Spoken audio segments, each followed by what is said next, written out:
En 2025, le BTP sénégalais traverse une période noire. Chantier à l'arrêt, entreprises en difficulté, emplois supprimés. Pourtant, ce secteur est l'un des piliers de la croissance nationale depuis plus d'une décennie. Pour comprendre les causes, les conséquences et les perspectives, nous avons interrogé un consultant sénégalais spécialisé dans le secteur. Avant de parler d'avenir, il fallait comprendre où en est réellement le secteur. C'est une situation quand même assez déplorable. Je pense qu'elle est née de plusieurs mesures qui ont été décidées en 2024 avec l'avènement du nouveau régime. On n'est pas sans savoir qu'il y a eu une suspension provisoire de plusieurs chantiers au niveau du premier semestre 2024. Et ça a effectivement provoqué des retards de paiement, des pertes d'emploi, des arrêts de chantier, ce qui fait que ça a effectivement plombé le secteur d'une certaine mesure.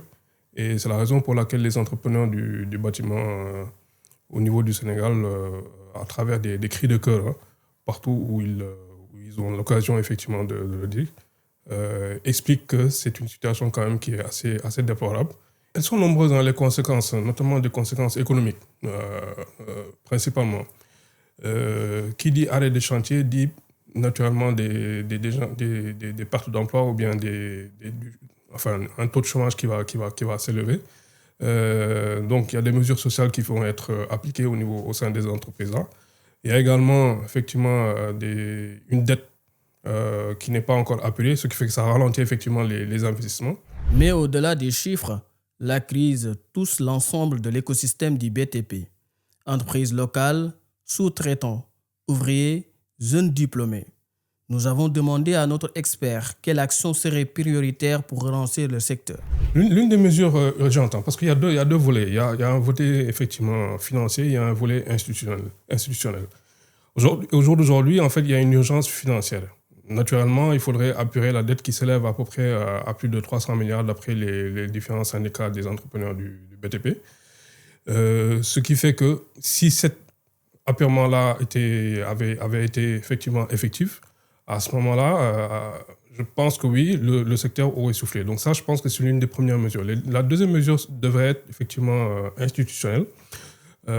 J'entends par là effectivement des pourparlers entre les différents acteurs du secteur, notamment les pouvoirs publics et les entrepreneurs, pour qu'ils s'asseyent autour d'une table et essayer de voir dans quelle mesure les pouvoirs publics peuvent accompagner davantage les entrepreneurs, notamment dans l'octroi ou bien dans l'octroi des différentes commandes. En tout cas, l'accès à la commande publique devrait être aujourd'hui beaucoup plus facilité.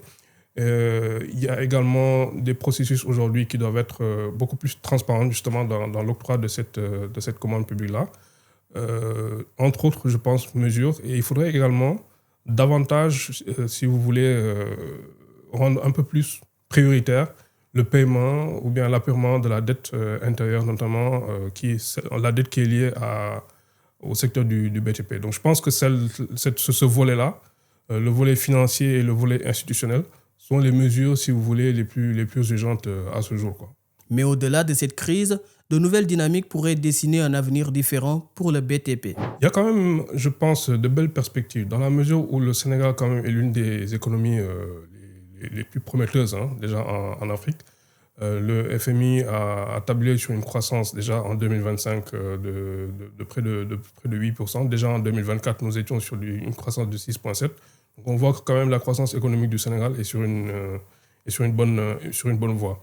Et cette croissance-là, elle est également projetée sur les prochaines années.